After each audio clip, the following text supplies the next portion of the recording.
Lemon Amiga presents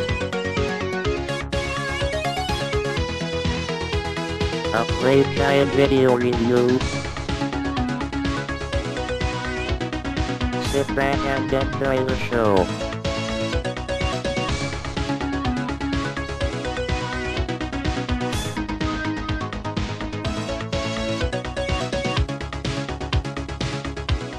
Hey there, welcome to another Lemon Amiga Play Guide and Review. This time we'll be checking out Aquanaut.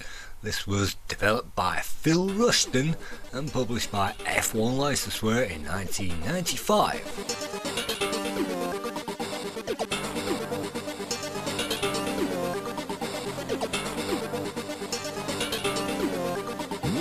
On that title screen you can see some credits. It was mostly created by Phil Rushton. You can see a number of high scores on the high score table as well.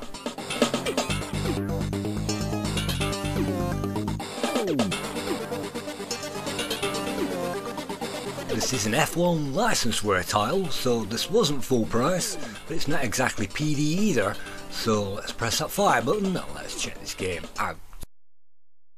At the very start it gives us a mission brief of what we're supposed to do on the first of 4 levels in the game, Zone 1. Basically you have to destroy everything, especially the mega computer. Once you've destroyed all the parts of the mega computer, then you should be able to exit that level.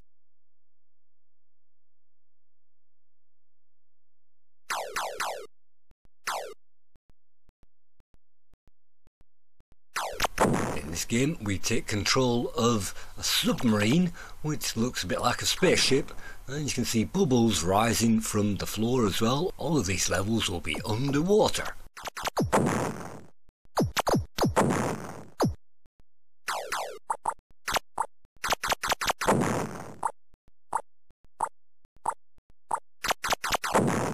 By exploring some of these side areas we can also find bonus items that we can pick up as well.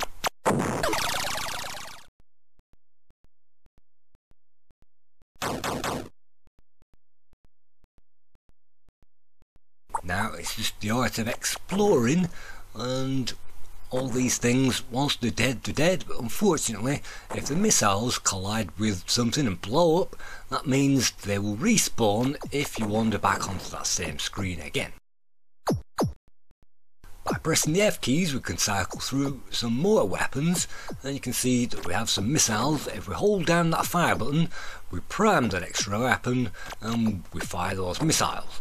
So we are given I think 5 at the start of the game and we're down to 3 already. And so again, once they're dead, but it is possible to go backwards in the level, especially these missiles, and clear them out. If you are quick on the draw you can shoot them out before they've blown up, and that should mean that they don't respawn again.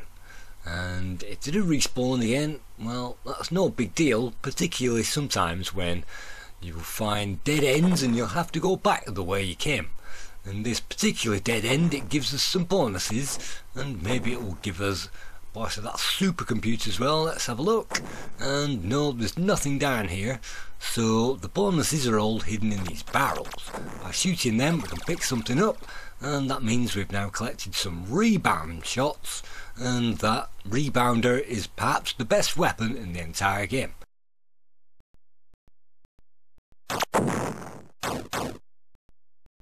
The big mines you can see can be blown up by our ordinary firepower, but the small mines and other things dotted around can't be destroyed, only with the special weapons. So by pressing the F keys we can check out the special weapons. That's a surface mine that will drop out and lob something up above it.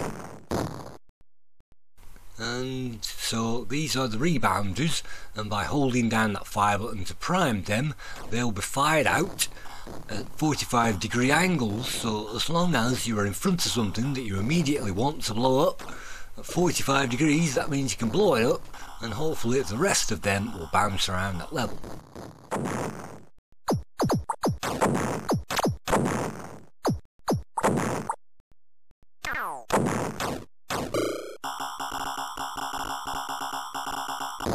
If you press fire button too quickly it's all too easy to eject those weapons prematurely, so it's best to take your time and inch forwards and hopefully press the fire button deliberately so that doesn't happen.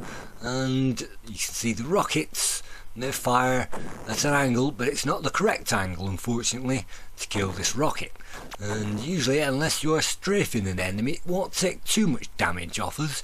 And you can see the power counter in the bottom corner, and the missiles, that's more missiles that we've got, so now we're back up to 10.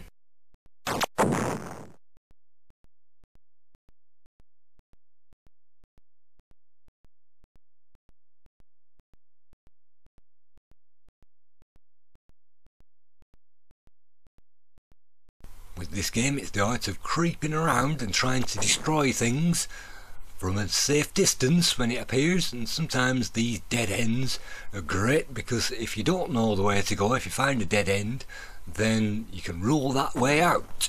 And the path around the first level is pretty linear. In fact, with all the dead ends there's only one way that you can go.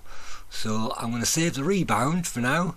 Well, I'm going to fire the rebound for now, but that's a bit of a wasted opportunity because unless you can power your way all the way through these barriers, unfortunately it means you've just wasted a missile.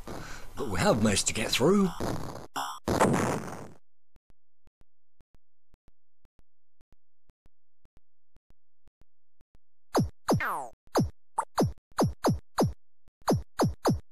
And you need ninja reflexes sometimes to squeeze through those gaps, but the sentry guns, you can see, will only fire in 45 degrees towards us, so all we need to do is to fool them by waiting until they fired in the opposite direction.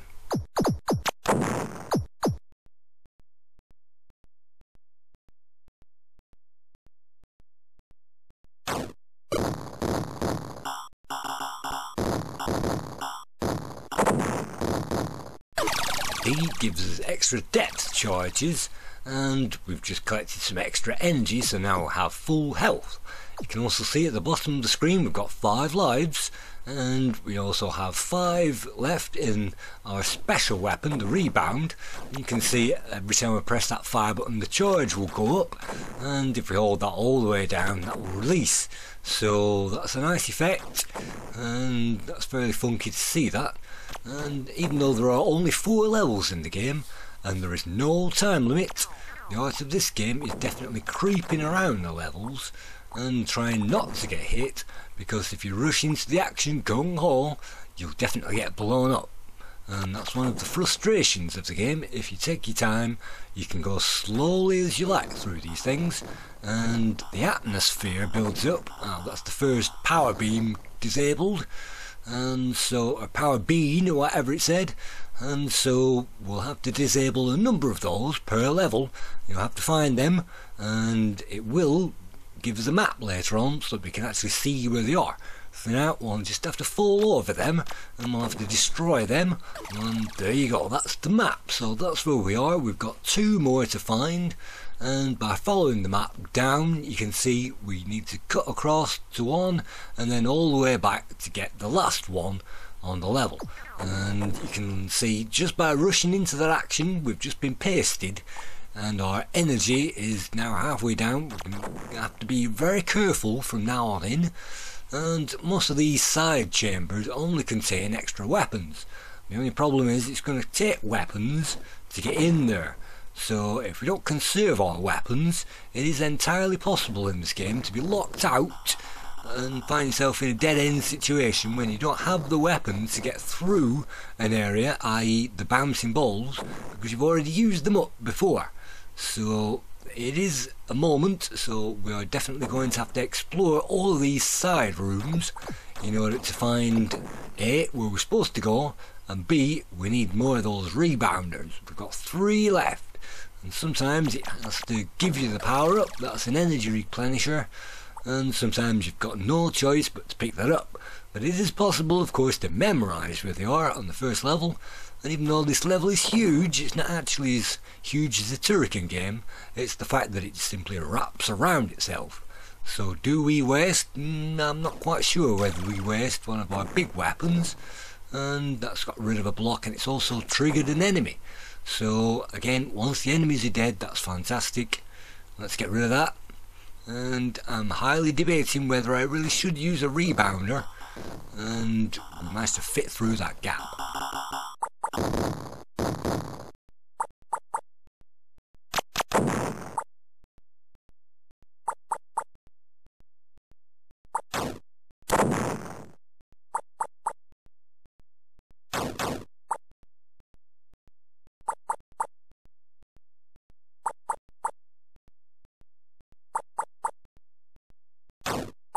This footage was recorded on the 9th of January 2023, so hopefully when you get to see this it was at least played this year for a change. And I originally discovered this for the very first time thanks to the Lemon Amiga Super League competition, where the Super League players got to play this on the 6th of November 2016 for 3 weeks. And I played this in the competition, and even Predseda managed to get a better score than I did on that particular run. And he doesn't generally play the Super League games anymore, but everybody, particularly Predseda, agreed that this was a classic. Nobody had ever heard of it before, and I can't remember who voted for it, but whatever, maybe it came up on one of the special rounds that we run occasionally, maybe a never been played round or a public domain round or something like that, but it got in, and I'm glad that it went in. Everybody had a monstrously good time playing it, because in this game playability is where it's at, and there's nothing here that will kill the player. You don't get any streaks of lightning or things firing from the sides, you don't get any spikes, you don't even blow up on the mines. But you can blow the mines up.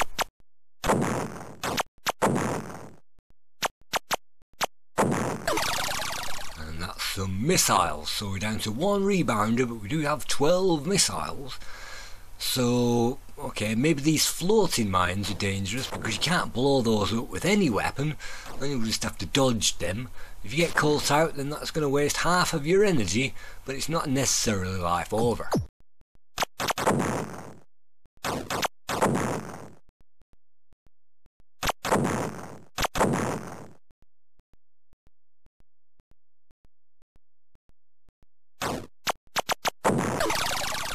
The rebounders finally breathe a sigh of relief now, because that means that we can no longer, because we were down to 1, we can no longer find ourselves in a dead end situation because we've just picked up those rebounders.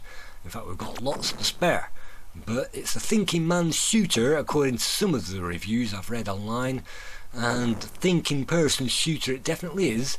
And sometimes you have to inch forwards, sometimes you can't kill everything on that level, but I think, well, on my highest high scoring run, look at that, even more rebounders now. On my highest run of this, I made sure that every single rocket and missile was triggered off and blown up, and every single enemy on every single level was blown up, and that means that you can get the maximum score.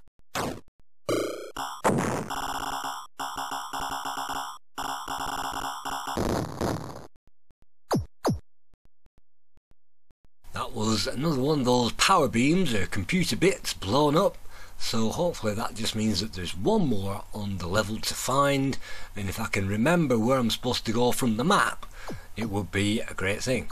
But with this game, sometimes you bumble and stumble your way around in the wrong direction, and if it's a dead end then you just know that that's not the way to go. But sometimes it gives you some nice power-ups anyway, like a firepower increases, so now we've got triple spread, so triple spread firepower should at least mean that we're powerful enough to destroy these rockets, hopefully before they blow up. Well, 1 out of 3 is not bad. And what is there in here? That's a depth charge. So the depth charges are probably the worst weapon of the game. They land on the surface of something and fire 4 fireballs out, and 4 plasma balls in different directions, because they're green. So it's probably a weak weapon and I don't tend to use it very much.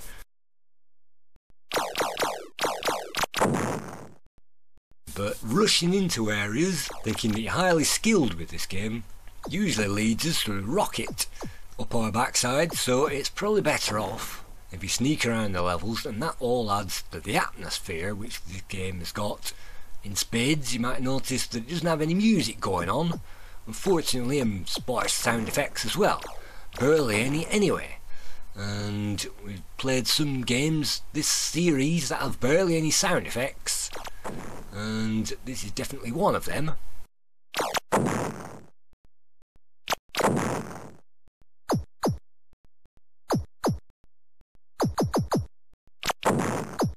And you can see we cannot fit through that gap, unfortunately.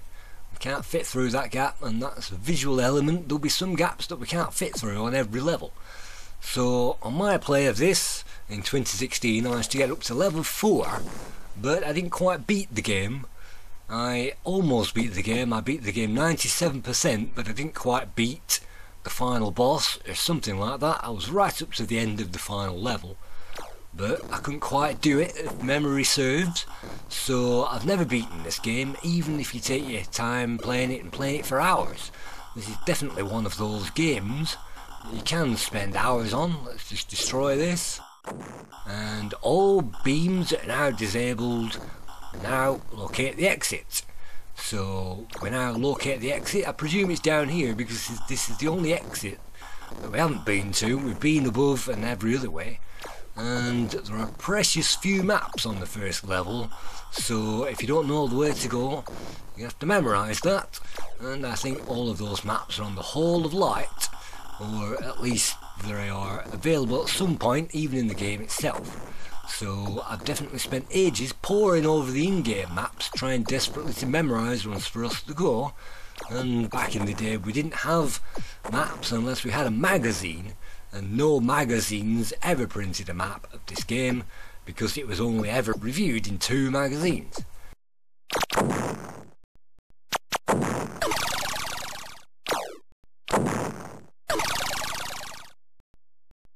I think our maximum firepower is the 3-way shot that we've got, and when we die we'll lose our firepower, I think, and that's not too bad. So we've already got the maximum forward fire, and luckily in this game it doesn't take too many shots to kill anything either. So unlike many running gun shooters where it takes 1 too many shots to shoot something, with this game it's more or less a one-shot kill, especially with the big weapons. If you're using your front guns, then maybe 2 or 3 shots is needed, and 2 or 3 shots usually to kill anything is enough.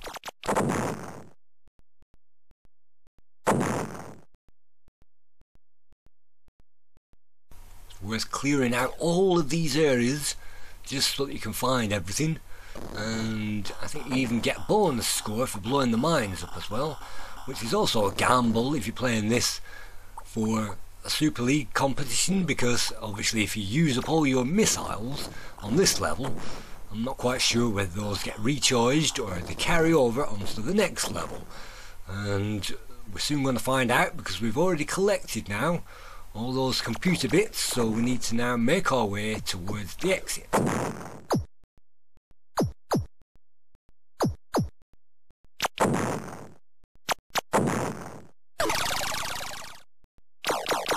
I guess out of all of the levels, the first one definitely reminds me of Cybernoid and Cybernoid-type, but it's not as hard as that game, not by a long shot. You don't have infinitely spawning enemies waving onto the screen constantly. In fact, this game was based on the author's own C64 title, Shark, which is nothing to do with sharks and nothing to do with Flying Shark either version that came out on the C64. No, Shark is basically one of these things where you're floating around as a submarine shooting stuff, and I really do appreciate the Amiga version. They could have called this Amiga Shark or something like that. And Aquanaut, there's already another version of Aquanaut on the Amiga, and that's a completely different game to this. So there's 2 Aquanaut floating around, and this is the Aquanaut by licenseware. So this is an unknown classic. If this was public domain, where it would be a classic, but because it's F1 licenseware, virtually nobody's ever heard of it before.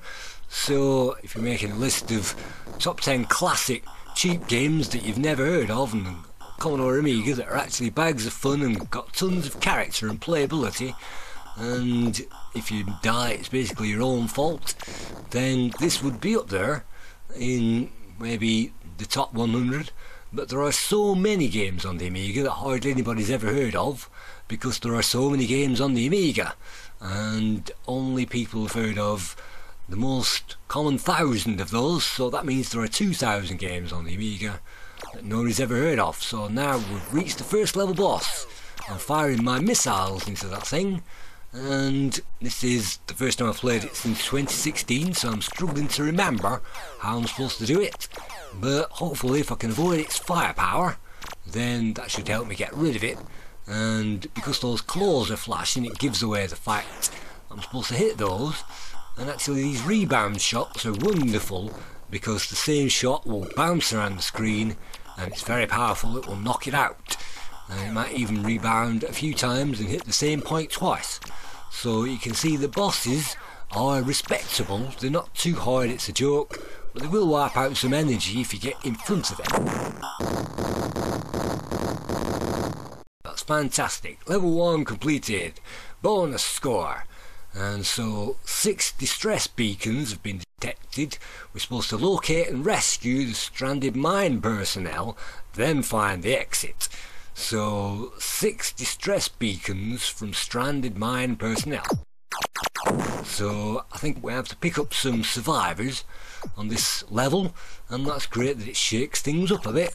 And you might notice the background as well moves as we move. It's a parallax background, so that adds some depth. It's not a blank black background on this game, which it could have been all so easily, because tons and tons of these shooters were on the Amiga, and this one, some time and effort has been put into it. So you can see it ramps up in difficulty now that we're on the second of 4 levels, and things are trying to kill us from the start.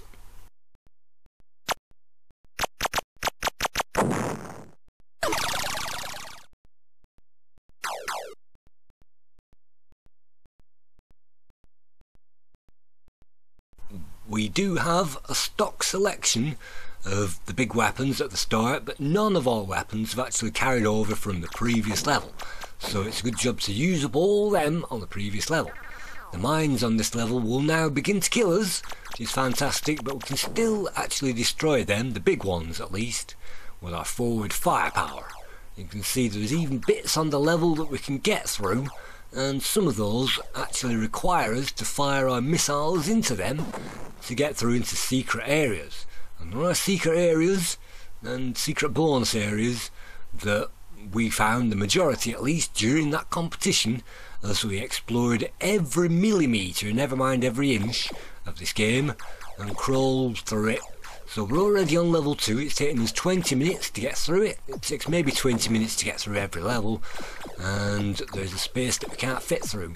But you can see we can dodge out in front of those guns, which again reminds me of Phil Rushton's original Shark game.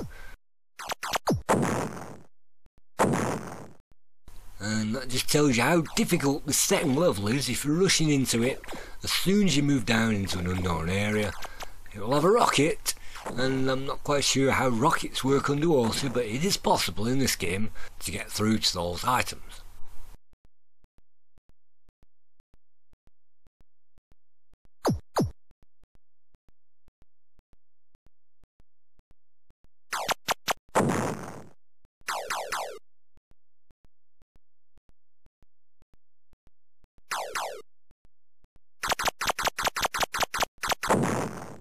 So because this game reminds me of Cybernoid, I'm going to put some Cybernoid 1 music and Cybernoid 2 music in the background, and then we can hear that and we can have a jolly time playing this game.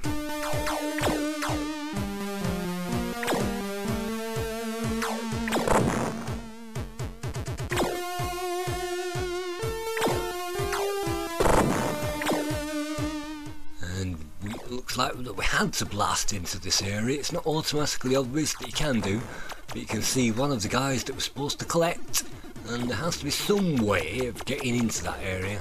So if we loop around it incessantly, hopefully we'll find it out. And look at that, homing missiles now appearing on this level. as well as the usual guns, and those photon blasters, whatever they are, very powerful. If they hit us, they're going to blow us up. Luckily we can hit those from the back, hopefully, if we hit that to the pixel. And we'll get sharks respawning as well. If we carry on going around, hopefully we can flush them out so that the entire level is clear. You can see boulders falling onto our heads as well.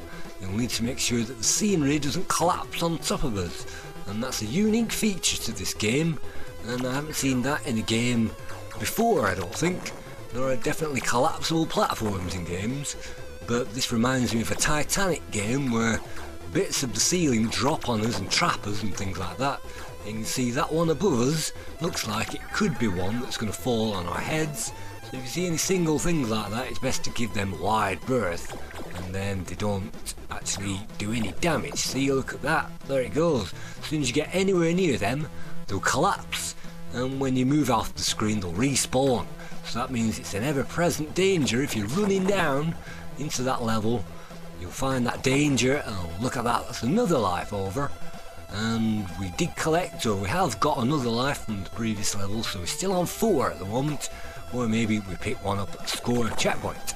You can see we're having to use the plasma blaster now to try and get rid of the big weapons, and look at this stupid homing missile. So you can't take anything for granted now. Just because there's no time limit doesn't mean to say you don't have to rush.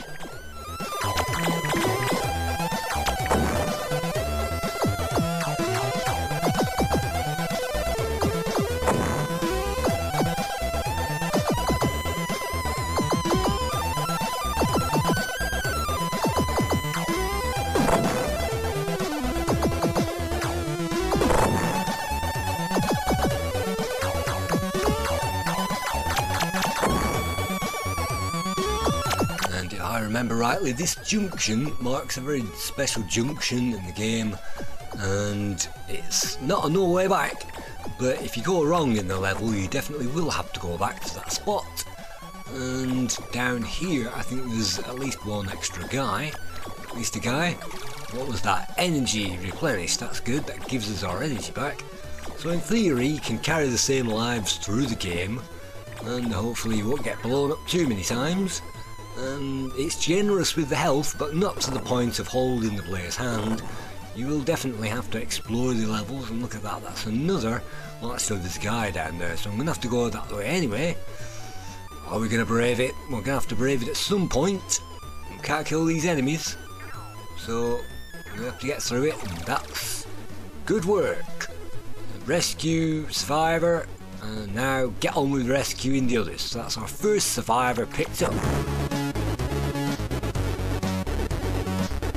I think at this point actually I've missed the survivor in the first part of the level. This is now the second part of the level, so it might mean that we're going to have to backtrack all the way back. As soon as we find the first map we'll soon figure out where we went wrong. And I'm debating whether I should be going back at this point, because I'm fairly certain I've left one behind, and if you do leave one behind it's not too bad if you've cleared out the level. It's just a drag to get all the way back again.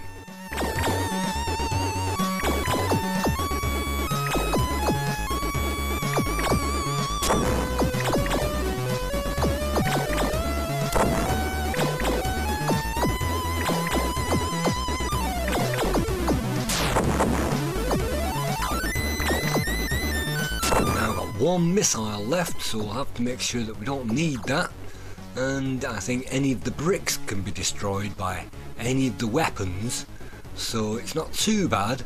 You only really have to look out for the mines, which are on a diagonal, because they tend to only be hit, they're possible to hit, with a rebound.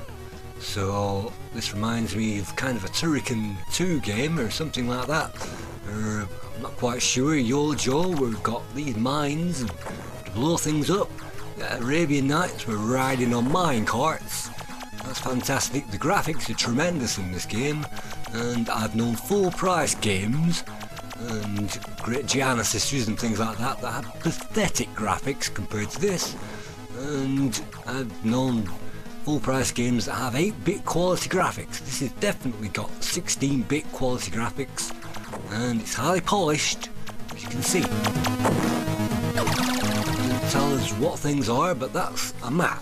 Let's have a look what we should have done by tracing our way all the way backwards. We can see we're supposed to get to that midway point, but we're supposed to go south to get that guy, and also hopefully maybe we can cut across as well and get those other, at least one in that area. So we're going to have to bear that in mind now as we go backwards as quickly as possible.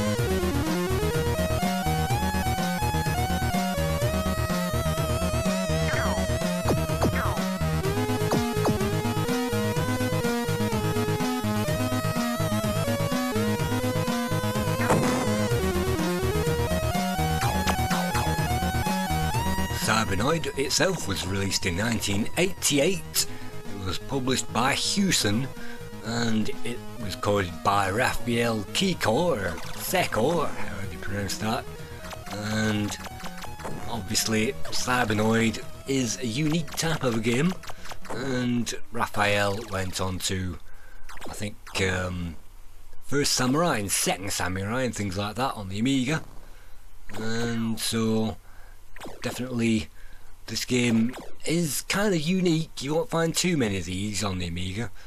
And the music that we heard on that title screen was created by Anthony Putzen, and he also created the music for Primal Rage on the Amiga, the original FIFA Soccer on the Amiga, and also Mortal Kombat 2.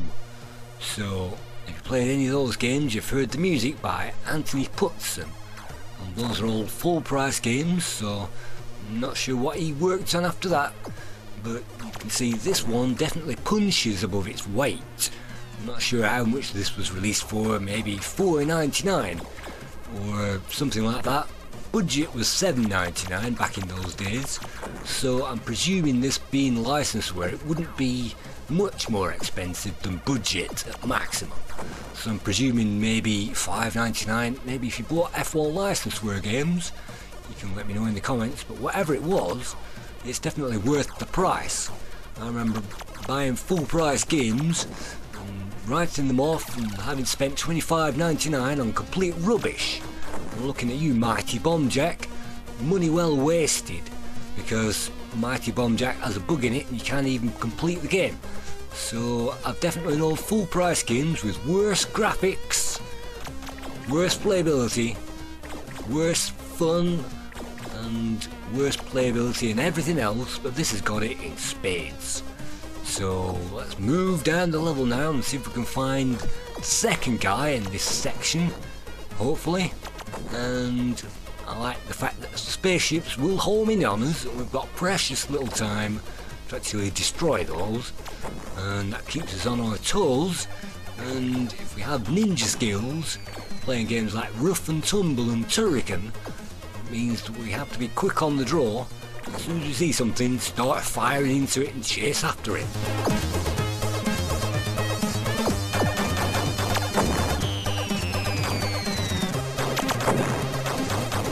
Some of those things actually remind us of our own ship, and enemies now in their own submarines trying to track us down. And I think maybe on the final level, maybe we'll find ships with special weapons like ours tracking us down. So that's another guy. Good work!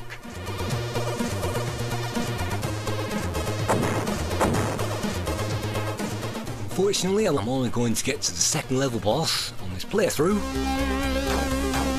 And level 3, I think it's got even better graphics and even better playability, even faster action. And we're not going to see that in this video. And you won't see that online either, because very few people have heard of this game or played it, but those screenshots might be on the Lemon Amiga website. And on the Lemon Amiga website, it was highly praised on the 4 or 5 comments that it received, and most of them mentioned the word Cybernoid clone within them. And to my money, it's really not a bad thing when you've got gameplay like this. Rushing into things and getting killed is basically our fault. So we're down to 3 lives and not much energy, and look at that. Let's blast through here, because I reckon if we blast through here with this, it should knock that gun out as well. and that's fantastic, and that should mean that we can get to that guy. And hopefully around here there'll be a map at some point, because I've completely forgotten where I'm supposed to go. So while I'm wandering around, I can tell you the Lemon Amiga score for this game was 72%, and that's still in the realms of very good. The Amiga Power, ever reliable Amiga Power score was 80%, and again they called it a thinking shoot 'em up. And the One Amiga, which always gives every game under the sun 90%, it gave this one 93%, calling it amazing value for money. So that means that the average score is 8 out of 10.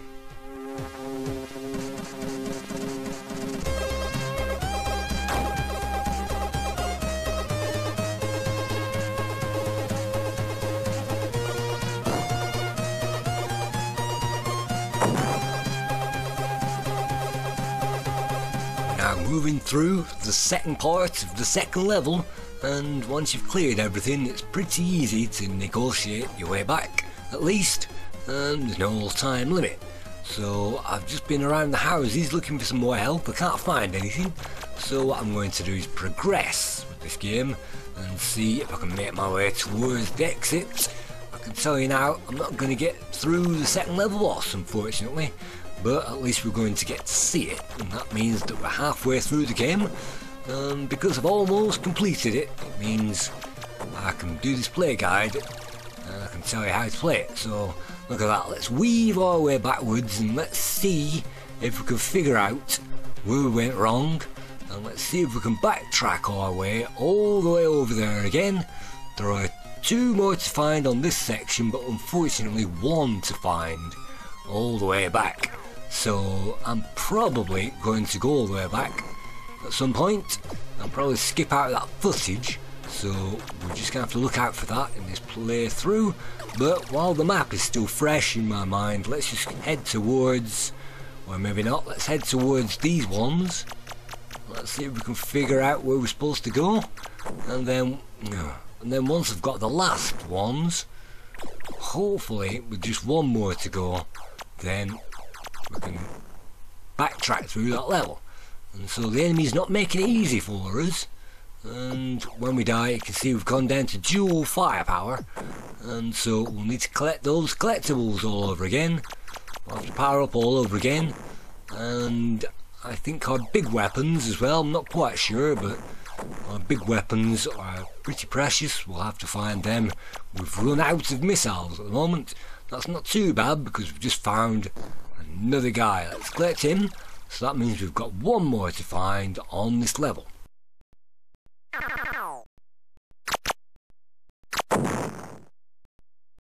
So let's set off now, back the way we came, and all the way back to that checkpoint that I mentioned before, and let's see if we can't figure out where we went wrong.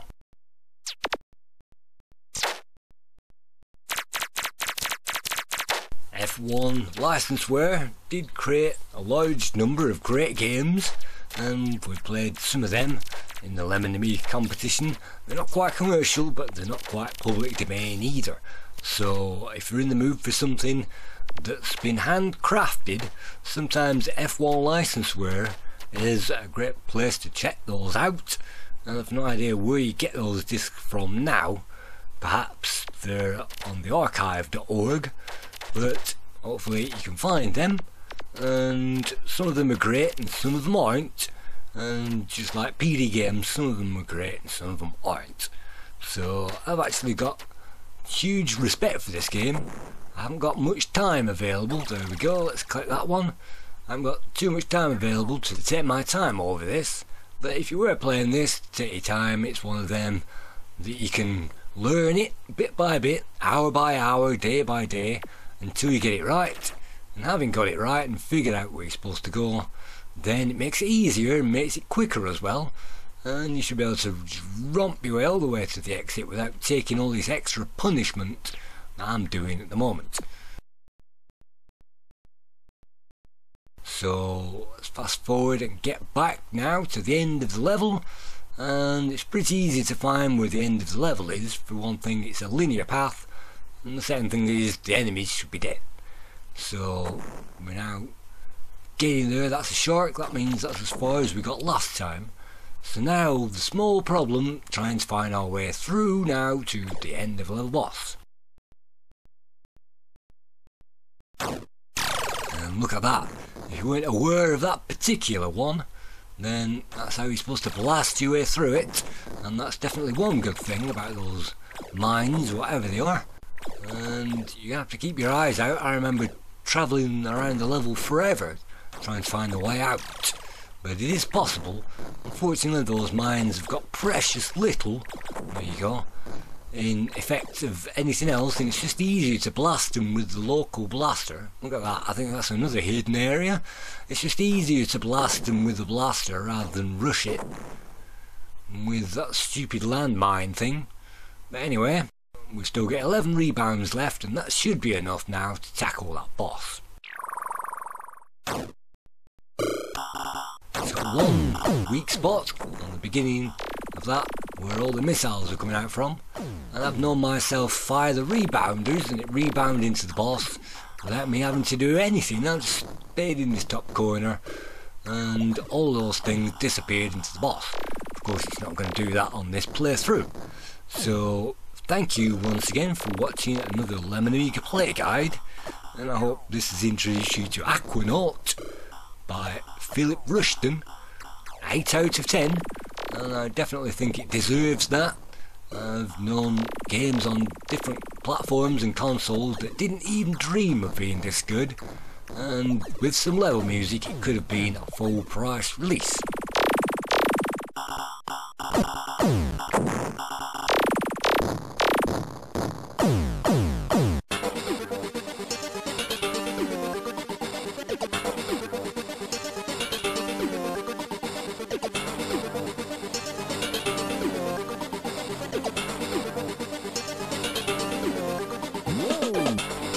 See you again on another Amiga play guide at some point, sometime soon. Thank you.